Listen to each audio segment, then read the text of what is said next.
Bintutan, grabe. Galit.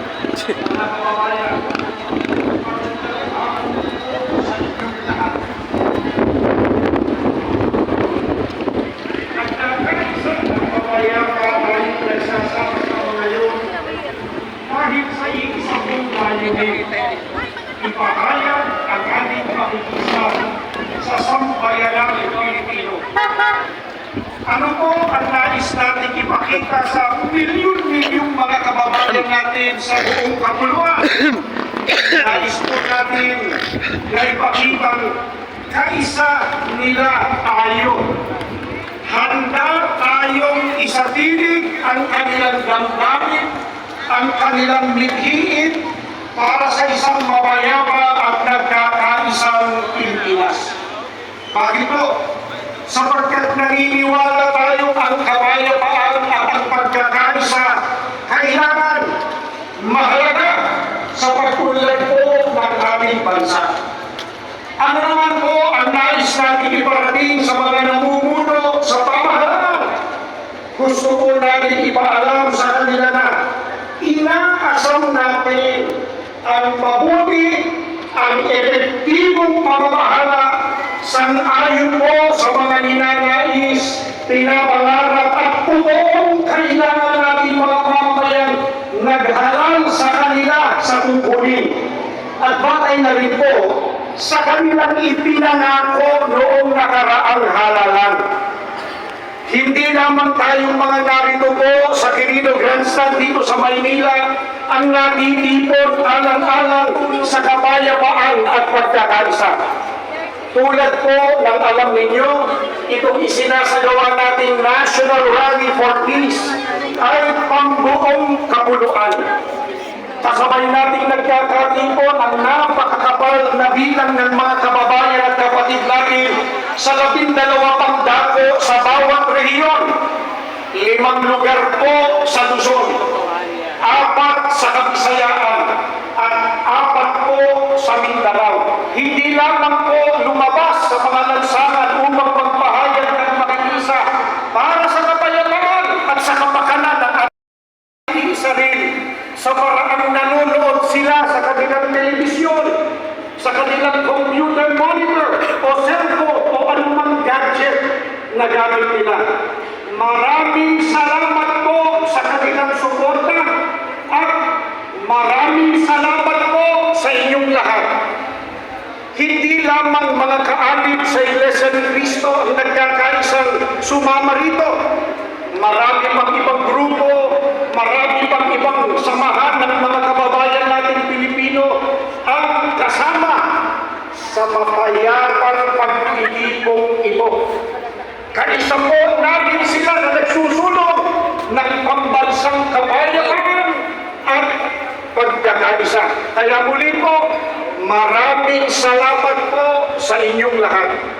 Bagamat may kani-kanyang opinyon ng iba't ibang tao sa isang partikular na isyu sa buhay o iba't iba man ang kalagayan sa buhay o interes subalit, sa layunin po na ipagmalasakit ang kapayapaan, ang kapakanan at kaunlaran ng ating bansa.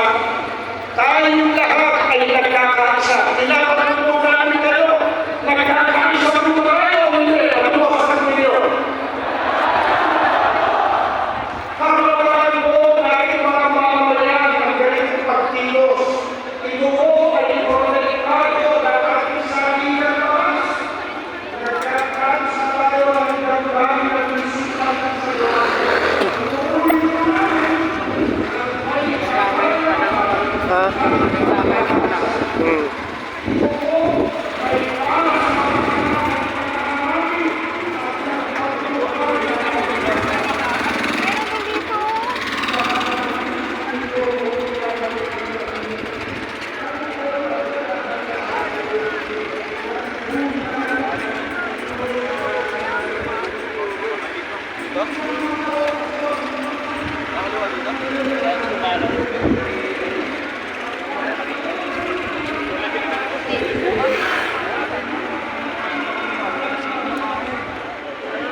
Maingay.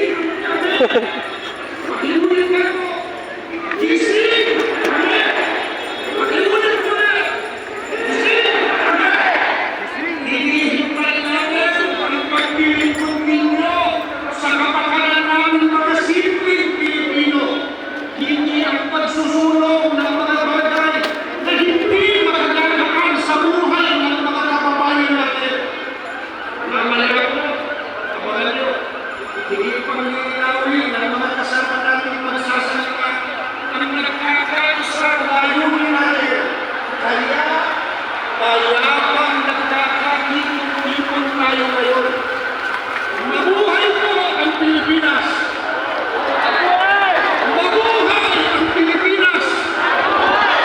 Mabuhay ang mamamayang Filipino! Marami po salamat sa inyo. Pakinggan po natin ang susunod na magsasalita, si Kapatid Romel Topacio.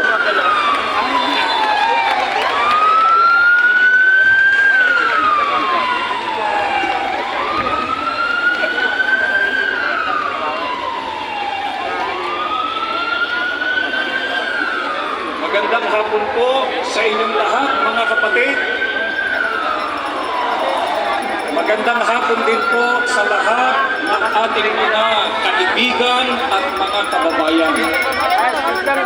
Narito po tayo ngayon mula sa iba't ibang sektor ng lipunan, iba't ibang relihiyon, mga samahan, at mga sangay ng pamahalaan para po magkaisa sa isang mapayapang pagkilos. Ang pagtitipon natin ito ay isa pong konkretong pagpapakita ng ating suporta sa pahayag ng Pangulo ng Republika ng Pilipinas, kagalang-galang Ferdinand Marcos Jr., sa kanyang pahayag na hindi siya sumasang-ayon sa isinusulong na impeachment laban sa pangalawang Pangulo, Sara Duterte. Panoorin po muna natin ito.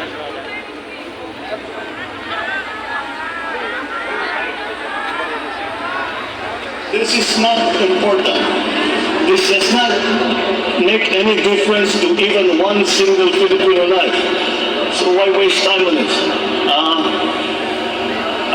What will happen to if somebody files an impeachment? It will tie up the House, it will tie down the Senate, it will just take up our time, and for what? For nothing. For nothing.